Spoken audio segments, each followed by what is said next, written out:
Hi,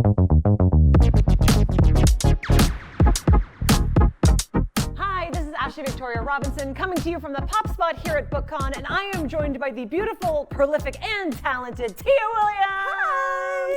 How has BookCon been treating you so far? Oh my gosh, it's so exciting. Just seeing all the readers, meeting them, talking to them about like what they're passionate about and the genres they're here for and the authors they're excited about. I love it. Amazing. So in addition to being a beloved author, you've also been a fashion editor. You are the editorial director of the Estee Lauder Company? I was an editor, yeah. Oh, yeah. The internet, you've got to get the past tense. What is your workflow like, and how do you find the time to do literally anything? Oh my God. Whenever I'm asked about like work-life balance questions, Yeah. I feel kind of like a charlatan. You just make all of us feel so lazy. I mean, Tia. I want to give a healthy answer, but there's just no healthy way to pull all of this off. Yeah. I mean, I also have a toddler and a teenager. Oh, yeah. wow. So you're fighting with everyone. Oh yeah. all Oh the time. honey, let me tell you. Yeah. So constantly. the parenting book is coming. Oh my God. if I have the time to write it. Yeah, That's the thing. Yeah. Do you try to hit a certain word count a day? How many cups of coffee are we drinking?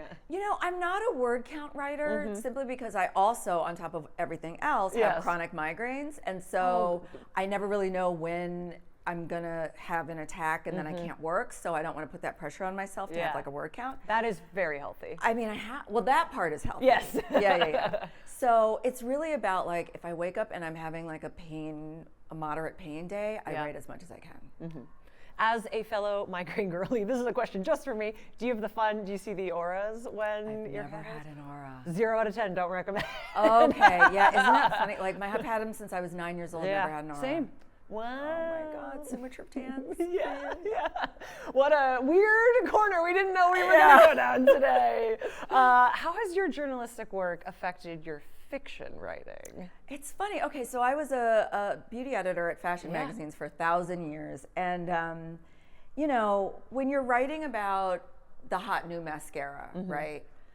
Let's be honest. It's the same mascara from 2 years ago, from 5 years ago, it's a mascara. What do you want from me? Mascara technology doesn't improve exponentially. Exponentially, you know what I'm saying? And so it's like you have to find colorful, ways to write about this new mascara that isn't new. Like you have to figure out, you have to really stretch your muscles to really like come up with some beautiful imagery and really like describe it to hell and back to get your reader to really feel something. Yeah.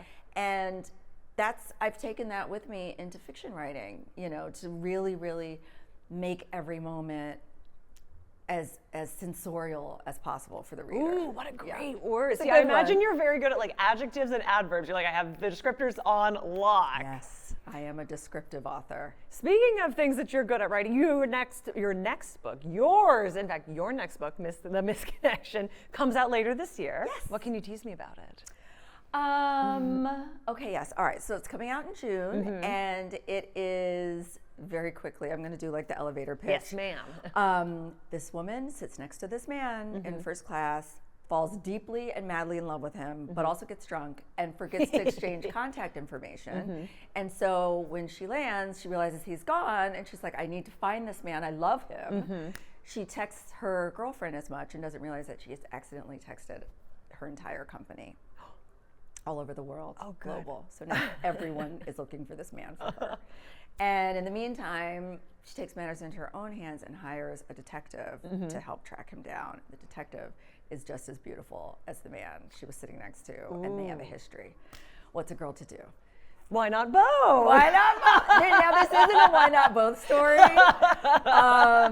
But every time people keep asking me that, and I'm like, should I have made it a why not both? A why choose? Why choose? Yeah. I mean, I would love to see it. Right. I was really enjoying at the beginning. We were like, but she's drunk, because I think you do such a good job at making aspirational characters who also feel realistic. Like I think about Ava and Shane, and they are so messy, but they are so relatable. Because that's real life. Yeah. Nobody's all the way like poised or all the way a mess. Like we're somewhere in between, most of us. Speaking of 7 Days in June, for anybody who doesn't know, that's what Ava and Shane are from. Perfect Fine was adapted for Netflix a couple years ago, and 7 Days is in development. Yes. For Netflix. Yeah.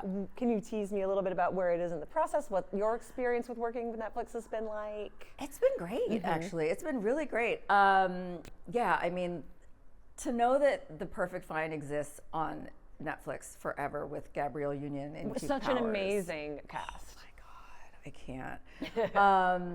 One of the highlights of my life was the premiere at the Tribeca Film Festival, and just sitting in the audience and like hearing the laughter and like the gasps and everything. Oh, it's crazy.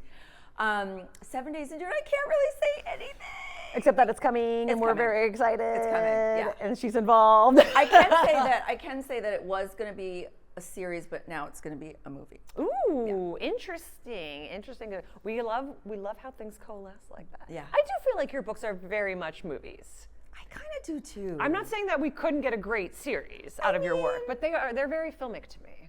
Well, I picture like the scene in my head, you know, like it's a movie, and then I write what I see. Yeah. Ooh, someday you're gonna get the most iconic cast, and you're like, that's the person I imagine Yeah. is gonna be the person who it is on screen. Yeah, I know, it's gonna happen. Of all of your cast of characters, who do you think has the best fashion sense?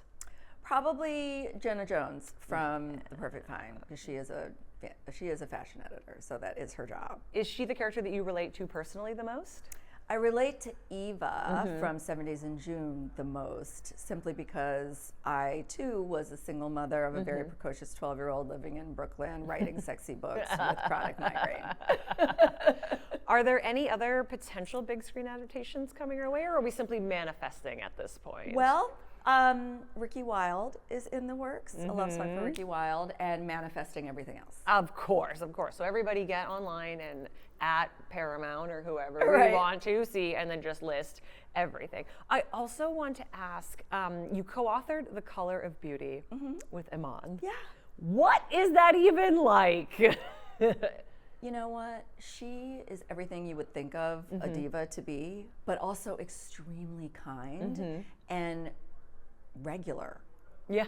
Like just a person that you can talk to. You know, you think about these larger than life characters and, you know, and she is, but she also just is a very humble, you know, normal woman at the end of the day. And I met David Bowie, and so was he. Oh my God. Yeah. I can't imagine the beauty of the three of you in a room together. I just think the rest of us will be like, well, I'm a goblin for the rest of my life.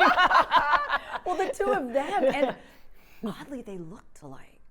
Like there was something in their features. Well, you know, people say it like when you fall in love, like you kind of look like you're, yeah. But they were also otherworldly, beautiful elfin creatures as well. Totally. Yes. Before I let you go, here in the Popverse, we celebrate the best in TV, movies, comics, and books. What are you geeking out about that you're not working on? So what are you enjoying just for fun? So, you know, I do feel that I just recently have gone into recovery from heated rivalry like everyone else. Yeah, like, I mean, correct. Yeah. Me for a ride. Right now, I am reading Grady Hendrix, who is a horror author. Yeah. Which Grady Hendrix are you reading? I'm looking at the cover. I see it. Exorcism. My best friend. It's Exorcism. So good. So good. I mean, as a kid from the 80s, like that's what. He just nailed that era, and being a girl in that era. I mean, I was pretty much the same age that the characters are in the book during that time, and so it was just like he was peeking into the life of girlhood back then. I don't know how he did that. Of all the male authors who've ever dared, he does one of the best jobs. Truly. If I may recommend you something, if you haven't checked out Witchcraft for a Wayward Girl, It's next. That's my favorite. It's my top recommendation. Okay, that was next. I love him. Thank you so much for joining us today in the Pop Spot. Thank you for having me.